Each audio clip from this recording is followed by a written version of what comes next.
Estos foros se realizarán, ahí le va, este jueves en la Cámara de Diputados en la Ciudad de México, el 1 de julio en Jalisco, 2 de julio en el Estado de México, 9 de julio en Chiapas, 12 de julio en Veracruz, 23 del mismo mes en Puebla, y el 30 de julio regresarán a la Cámara de Diputados de la Ciudad de México, el 6 de agosto en Coahuila y el 8 de agosto en Sinaloa.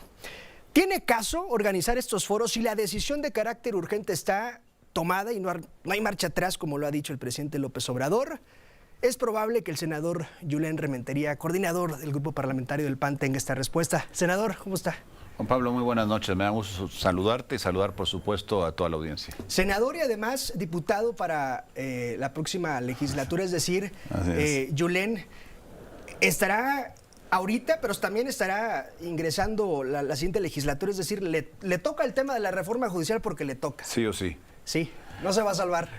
Parece que no, y tampoco creo que nos vamos a salvar los mexicanos. Lamentablemente ha habido una prisa inusitada. Me parece que estas prisas de repente obedecen más a una intención del presidente por perpetuar de alguna forma su mandato y tratar también de cobrar venganza, me parece a mí, de repente, Juan Pablo, porque no se explica de otra manera esta prisa y estos motivos que da él, de que de repente porque alguien sale, porque un juez así lo determinó, ya no surge la reforma. Por cierto, con lo que él propone, esto no va a cambiar. Estas cosas, estos datos puntuales que él ejemplifica para poder, digamos, justificar la reforma, pues no va a cambiar, porque no va a cambiar con la elección de magistrados, de jueces, de ministros, y menos en la forma que se está planteando. Que de entre toda la reforma constitucional es lo que más preocupa, el propósito de elegir a ministros, jueces, magistrados a través del voto popular. ¿Hay algo que rescatar de la reforma, senador? Yo creo que hay cosas que se podrían intentar poner en positivo. Me parece que sí, la reducción de los plazos pues puede significar algo que se pueda analizar para bien. El reducir el número, pues también podría tener sus bemoles, podríamos decir, en algunos casos sí. O sea, hay cosas en las que se podría analizar de manera pues específica y puntual, paso a paso. Y los foros sí tienen caso si se hace, si se presta atención a lo que allá se diga. Pero como se prevé, es poco probable. La verdad que sí, la verdad que sí.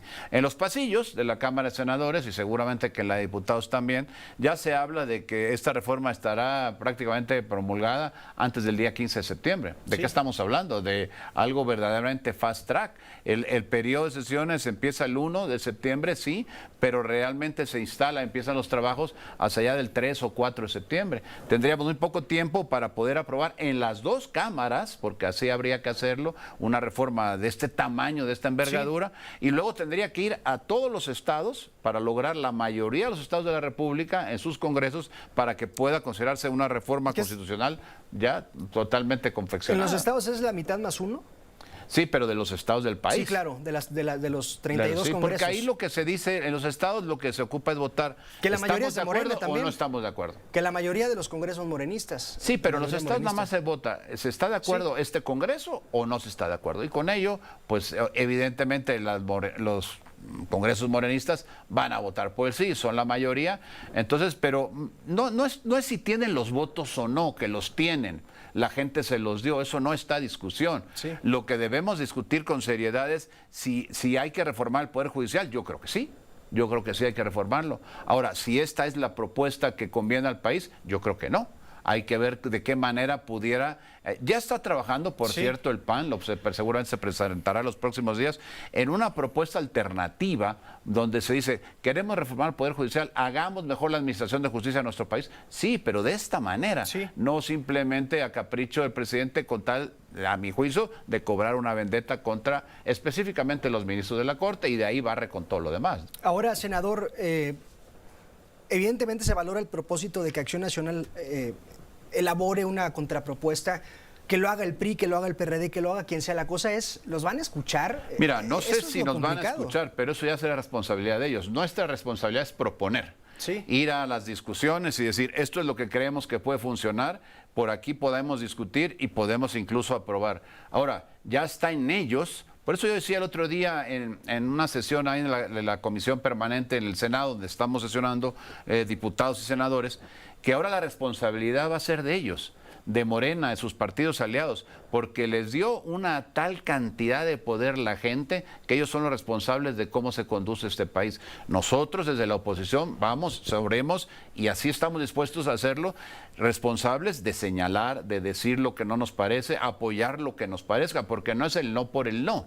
Pero en este caso me parece que esta reforma judicial no es la solución ni a la corrupción y por supuesto no genera mayor independencia. Y yo le he preguntado a algunas gentes, Juan Pablo, y lo hago aquí en este espacio que me concedes, cosa que agradezco, realmente cuando vayamos a la urna, ¿vamos a poder elegir al juez mejor? ¿O simplemente tenemos que elegir por alguno sin ninguna información? Quizás decir el mejor es amplio. ¿Mejor en qué? Exacto. ¿O mejor para quién? Es que no lo vamos a poder saber porque su ficha curricular, la forma en que ha determinado los casos en los que ha participado, en fin, aquí van a llegar algunos que ni siquiera tienen carrera judicial a partir de esta propuesta. Entonces yo creo que hay mucho que valorar ahí, que podríamos hacerlo si se quisiera tomar en cuenta lo que la oposición está diciendo. Y no, ojo, no solo la oposición, muchas gentes, incluso por cierto, ahora de manera, perdón la expresión, metiche también el gobierno de los Estados Unidos, que de alguna manera también,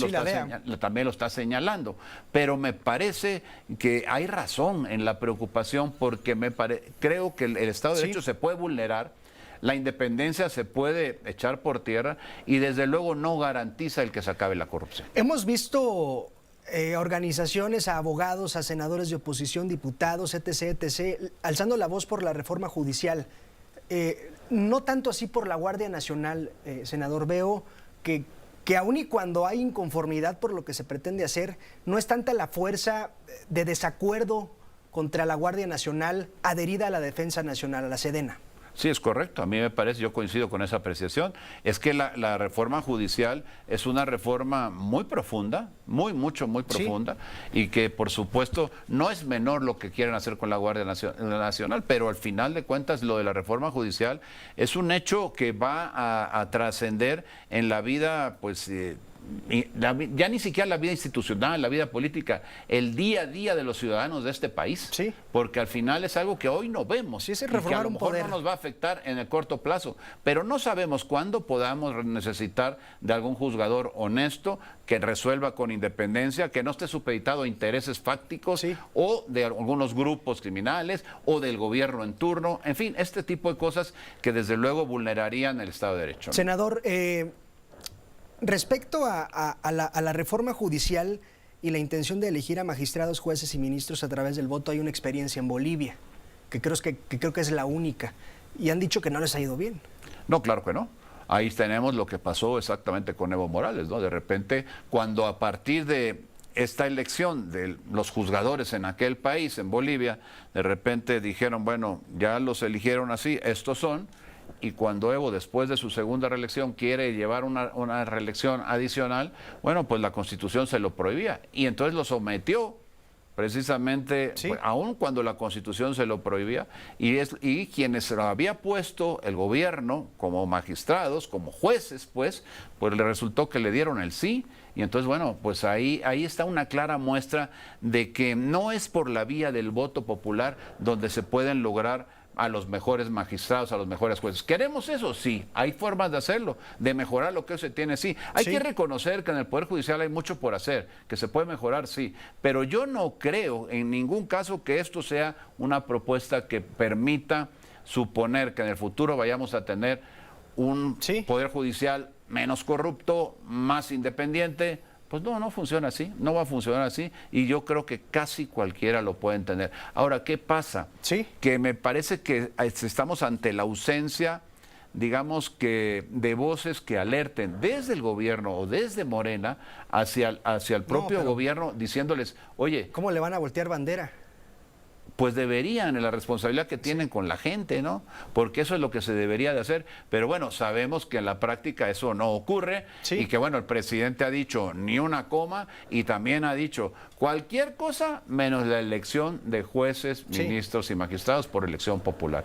Y es justamente donde está el corazón de esta reforma, ¿no? Sí. Senador, estoy platicando con Julen Rementería, senador quien será diputado federal en la próxima legislatura. ¿Está listo, senador, para una legislatura que será complicada?